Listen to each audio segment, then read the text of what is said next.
जैसे ये महीना पड़ा उन लोगों के लिए बैठने का जगह है।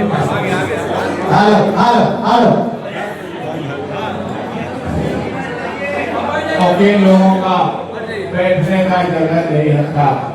तो ये लगभग 90 लाख के लगभग हर जिले में लेयर हॉल बना करके देने का वादा मैंने दिया और कोर्ट भवन दिया।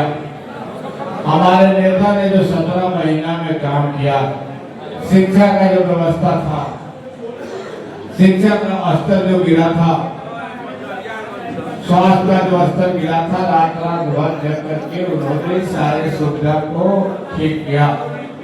हमारी सरकार ने जब जातीय जनगणना कराई, जातीय जनगणना जब हुआ तो देखा गया कि यहाँ बिहार के लोग और गरीब होते जा रहे हैं। इसका कारण क्या है? इसका कारण यह है कि यहाँ की सरकार की जो पॉलिसी थी वो पॉलिसी गलत है। इस पॉलिसी को बदलना पड़ेगा तब हम गरीब को आगे बढ़ा सकते हैं। और ये बजट बनाने वाले जो लोग हैं, पहले का जो नियम बना हुआ है उसी नियम से हम लोग चल रहे हैं।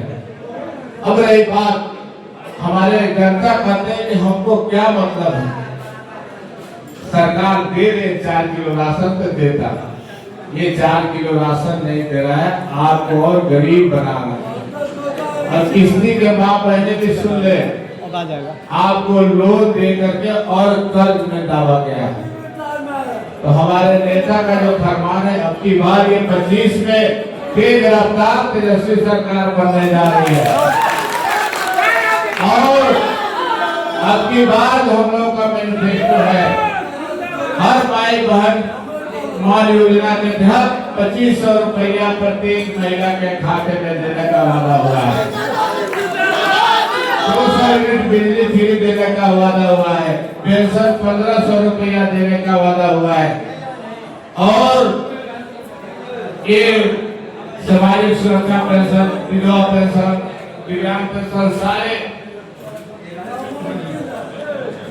1500 रुपये देने का वादा हुआ है।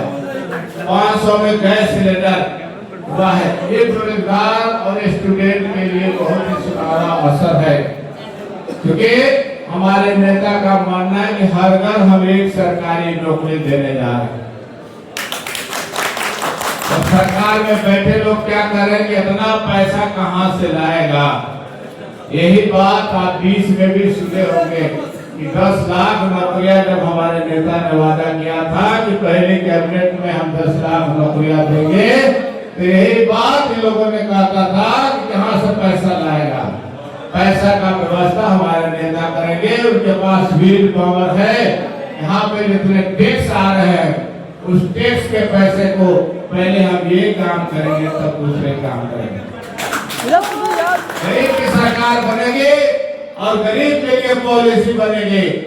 हमारे माननीय प्रधानमंत्री जी को बहुत बहुत बधाई देता हूँ कि उन्होंने बड़े बड़े नेशनल हाईवे बिहार को भी दिए, लेकिन एक नजर इन्होंने कभी गरीब की तरफ नहीं देखा।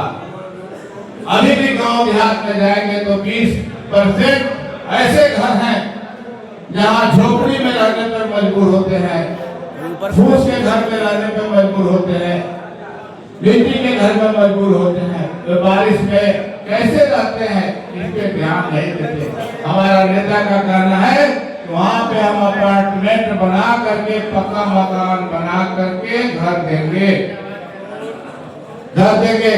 और जीविका दीदी से सिर्फ काम लिया जाता है।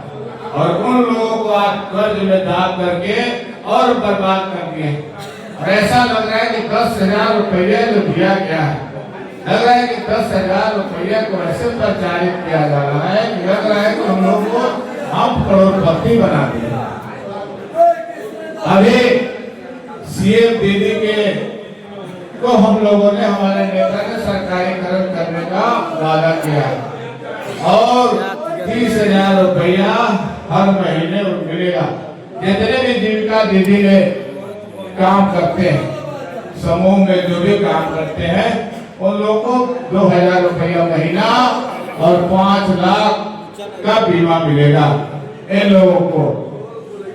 हर घर 2 साल तक जो ब्याज के पैसे मिलते थे वो ब्याज मुक्त मिलेंगे।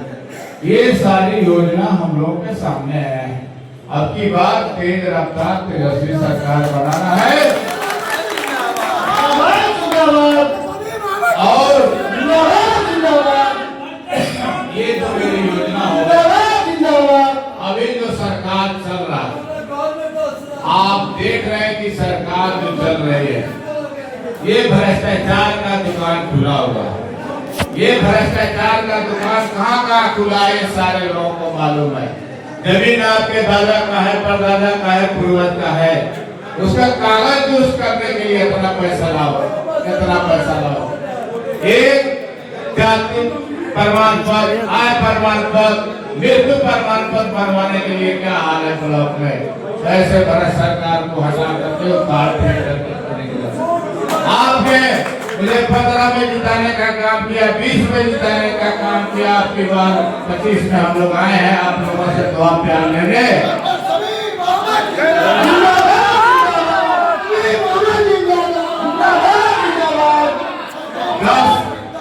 10 साल में आपने मौका दिया। हो सकता है जिनके टेलीफोन नहीं उठ पाया होगा, जिनके घर नहीं पहुंच पाएंगे, किसी के आपको दुख तकलीफ हुआ होगा, सबसे पहले उसको माफ करेंगे। क्योंकि ये लड़ाई जो है, ये लड़ाई आप सभी लोग को मिल करके डॉक्टर समीप बन करके हर बूथ पर